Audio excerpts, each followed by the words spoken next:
बिहार में विधानसभा चुनाव की तारीखों का बिगुल बज चुका है।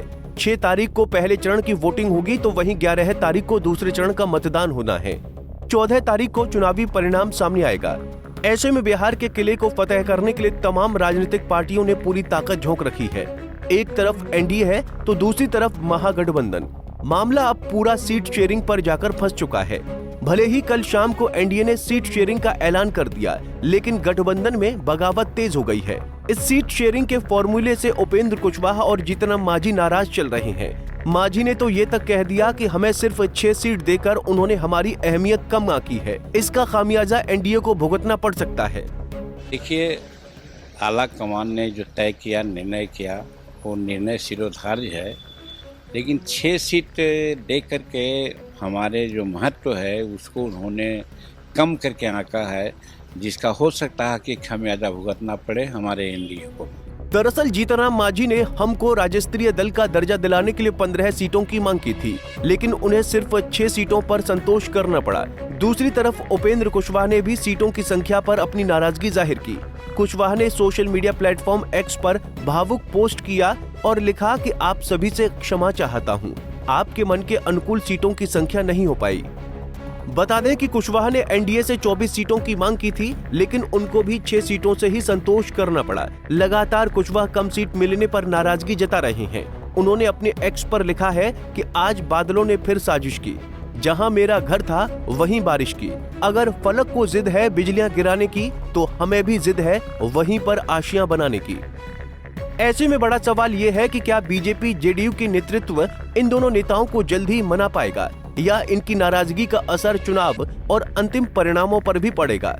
बहरहाल सीट शेयरिंग में बीजेपी और जेडीयू को 101 सीटें मिली हैं, जबकि चिराग पासवान की एलजेपी-आर को 29 सीटें दी गईं।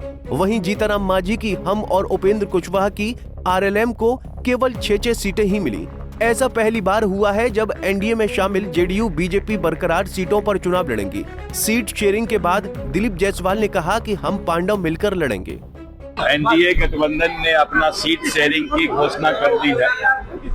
मैं बहुत पहले से कह रहा था कि हम 5 पांडव चट्टानी एकता के साथ बिहार विधानसभा के चुनाव में जाएंगे। सीटों का समझौता हो गया है। सीटों का समझौता हो गया है। एनडीए पूरी तरह कंफर्टेबल है। अब आगे सब लोग चर्चा करके कहाँ से कौन प्रत्याशी होगा, कौन पार्टी लड़ेगी, इसको भी जल्द क्लियर करेंगे। पूरी तरह से एनडीए गठबंधन सफलतापूर्वक सहमति के आधार पर बिहार के जनता के हित में निर्णय लिया है और यह सफल रहेगा। भारी बहुमत से सरकार भी बनाएगी। एनडीए की सीट शेयरिंग पर राजद नेता मनोज कुमार झा ने निशाना साधते हुए कहा कि नीतीश कुमार कई वर्षों से भाजपा को कहते हैं कि हम बड़े भाई हैं। बड़े भाई की पूरी भूमिका बड़े सलीके से नेस्तनाबूद कर दी गई उन्हीं के लोगों के द्वारा। नीतीश जी हैं जो कई वर्षों से बीजेपी को कहते थे कि हम बड़े भाई हैं, और बड़े भाई की पूरी भूमिका नेस्तनाबूद कर दी गई बड़े सलीके से उन्हीं के लोगों के द्वारा। तो मैं इस नंबर को ऐसे देखता हूँ।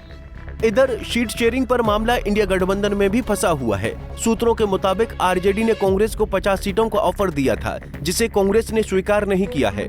बताया जा रहा है कि कांग्रेस की डिमांड कम से कम 60 सीटों की है, लेकिन आरजेडी कांग्रेस को 60 सीटें देना नहीं चाहती। आज कांग्रेस के प्रदेश नेताओं को दिल्ली बुलाया गया है। दिल्ली में आज कांग्रेस सीईसी की बैठक है। इस बैठक में राहुल गांधी, मल्लिकार्जुन खड़गे, केसी वेणुगोपाल मौजूद रहेंगे। सूत्रों की माने तो आज शाम तक महागठबंधन की ओर से सीट शेयरिंग का ऐलान हो जाएगा। इधर पशुपति पारस के बारे में भी खबर है कि उन्होंने तेजस्वी यादव और लालू यादव के ऑफर को ठुकरा दिया है। दूसरी तरफ मुकेश सहनी भी 15 सीटों की मांग कर रहे हैं। साथ ही डेप्यूटी सीएम के पद पर भी दावेदारी ठोक रहे हैं। जेएमएम भी 14 अक्टूबर तक महागठबंधन को अल्टीमेटम दिया है कि 14 अक्टूबर तक 12 सीटें दें, वरना जेएमएम खुद फैसला लेगी। ऐसे में ये देखना दिलचस्प होगा कि कब महागठबंधन में सीट शेयरिंग पर मामला सुलझेगा। उनका इंतजार कर रहे थे हम लोग। उनके इंतजार के बाद हम उस हिसाब से हम काम करेंगे और हम दिल्ली हम लोग सभी लोग जा रहे हैं सीईसी के बैठक के बाद। हमारे नेता राहुल गांधी जी, खड़गे जी, केसी जी ने वहाँ पे मीटिंग रखी है। उसके बाद हम लोग ज्वाइंटली या कैसे होगा हम लोग निर्धारित करेंगे। एनडीए का आ गया है। बिहार में विधानसभा चुनाव पर सियासत लगातार करवट बदल रही है। बिहार विधानसभा चुनाव 2025 में तीसरे मोर्चे की आहट तेज हो गई है। महागठबंधन में चल रही खींचतान के बीच अब एक नए गठबंधन की सुगबुगाहट सामने आई है। सूत्रों की माने तो ओवैसी की पार्टी AIMIM, पशुपति पारस की RLJP, चंद्रशेखर आजाद की पार्टी आजाद समाज पार्टी और तेज प्रताप यादव की पार्टी जनशक्ति जनता दल को साथ लाने की कवायद जारी है। अगर ये प्रयास सफल होता है तो बिहार में तीसरी शक्ति के रूप में एक नया गठबंधन चुनावी मैदान में उतर सकता है। बहरहाल अब सबकी निगाहें महागठबंधन के सीट शेयरिंग पर जाकर टिक गई हैं। Bureau report, Punjab Kesari TV. हमसे जुड़े रहने के लिए हमारे YouTube चैनल को सब्सक्राइब करें और नई वीडियो की नोटिफिकेशन के लिए बेल आइकॉन को दबाएं।